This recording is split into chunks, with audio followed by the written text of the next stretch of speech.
नमस्कार दोस्तों, स्वागत है आपका मेरे चैनल पर। आज हम क्वेश्चन करने जा रहे हैं एक्सरसाइज 3.1 का क्वेश्चन नंबर 3। स्क्रीन पे आप देख सकते हैं, on comparing the ratio a1/a2 b1/b2 and c1/c2 find out where the following pair of linear equation are consistent और इनकंसिस्टेंट।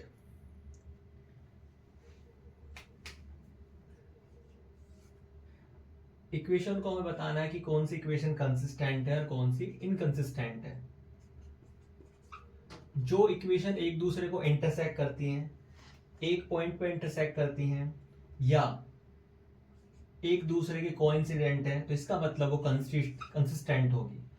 अगर इक्वेशन एक दूसरे के पैरेलल हैं तो वो इनकंसिस्टेंट होगी। यहां से हमने इक्वेशंस को नोट कर लिया है और इन्हें हम कंपेयर करते हैं एक जनरल इक्वेशन के साथ, comparing with ax plus by plus c के साथ। तो यहां से a1 मुझे मिल जाता है 3, b1 मिल जाता है 2 और c1 यहां पर हम 5 को एक जनरल फॉर्म में लिख लेते हैं, इक्वल टू के लेफ्ट में ले आते हैं तो ये हो जाएगा -5 इक्वल टू 0 और 7 भी हो जाएगा -7 इक्वल टू 0। ठीक है, क्योंकि यही जनरल फॉर्म है। तो यहां से c1 होगा -5, a2 होगा 2, b2 is -3 and c2 is -7। Ratio लिख लेते हैं, a1/a2 का रेशो है 3/2, b1/b2 का रेशो 2/-3, c1/c2 का रेशो -5/-7 मतलब कि 5/7। यहां पर हम देख पाएंगे कि a1/a2 does not equal to b1/b2। इसका मतलब क्या है कि ये दोनों इक्वेशंस एक दूसरे को इंटरसेक्ट करती हैं। यहां इस रेशो से पता चलता है। इसका मतलब ये कैसी हैं? These equations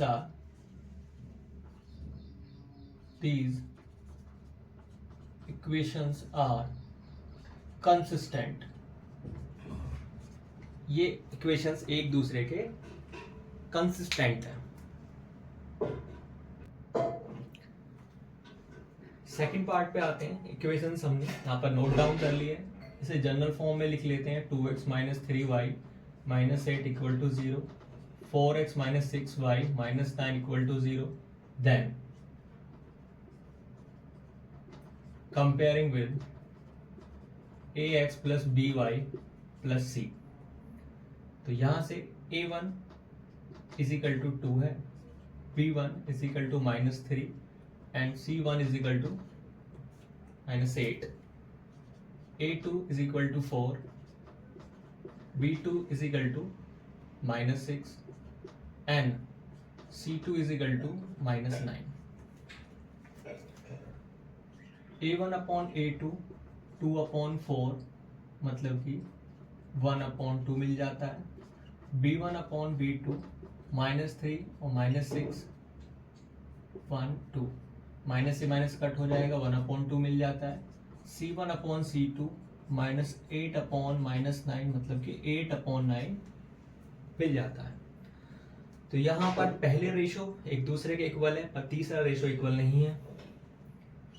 a1/a2 is equal to b1/b2 does not equal to c1/c2। इसका मतलब यहां पर ये इक्वेशन एक दूसरे के पैरेलल है। ये इक्वेशन एक दूसरे के पैरेलल है, तो सॉल्यूशन यहां पर इनकंसिस्टेंट है।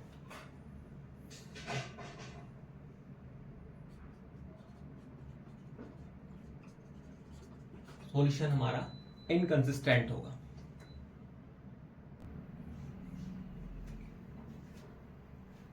थर्ड पार्ट पे आते हैं। इक्वेशन को मैंने जनरल फॉर्म में लिख लिया है। Comparing with ax plus by general equation के साथ कंपेयर करते हैं। A1 अपॉन A2 का रेशो 3/2 डिवाइडेड बाई 9। तो 9 यहाँ पर डिनोमिनेटर के पास ऊपर पहुंच जाएगा, 2/9, 3 बन जा 3 3 से, तो यहाँ पर 1/6 मिल जाता है। Then B1/B2 is equal to 5/3 divided by -10। 10 फिर से 3 के पास पहुंच जाता है, -10, 5 बन जा 2 जा 1/-6। Then C1/C2 is equal to -10/-14, 7 बन जा 7 2 जा, माइनस से माइनस डिवाइड हो जाता है 1/2। तो ये रेशियो यहाँ पर मिल जाते हैं। पहला ही रेशियो 1/6 ये पॉजिटिव में है और ये निगेटिव में है। तो इसका मतलब है A1/A2 does not equal to B1/B2। इससे पता चलता है कि ये इक्वेशन एक दूसरे के इंटरसेक्टिंग है, मतलब कि इक्वेशंस कंसिस्टेंट है, कंसिस्टेंट इक्वेशंस है।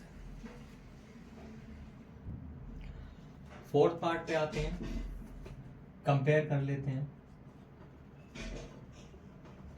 Comparing with ax plus by plus c। A1/A2 5/-10 मिल जाता है, 5 1 5 2 1/-2। B1/B2 is equal to -3/6, 3 1 2 minus का 1/2 and C1/C2 is equal to -11/22, 11 1 and 2 minus का 1/2। तीनों ही रेशो एक दूसरे के बराबर है, 1/2 वो भी निगेटिव में। This means A1/A2 is equal to B1/B2 equal to C1/C2। इसका मतलब ये दोनों इक्वेशन एक दूसरे के कोइंसिडेंट है, सभी सॉल्यूशन कॉमन है और ये इक्वेशन कंसिस्टेंट है, कंसिस्टेंट इक्वेशन है।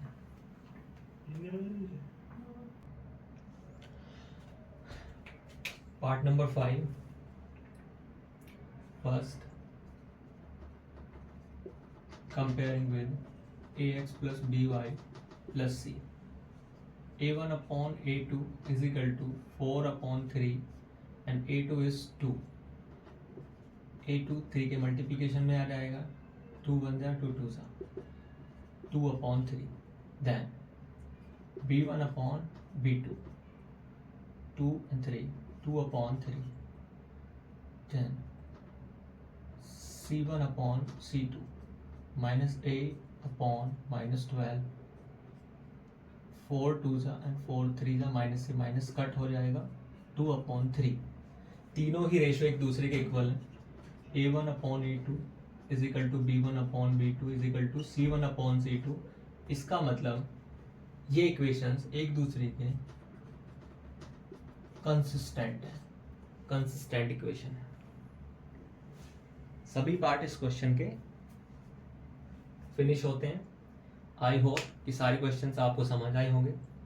Please like share and subscribe. Thank you.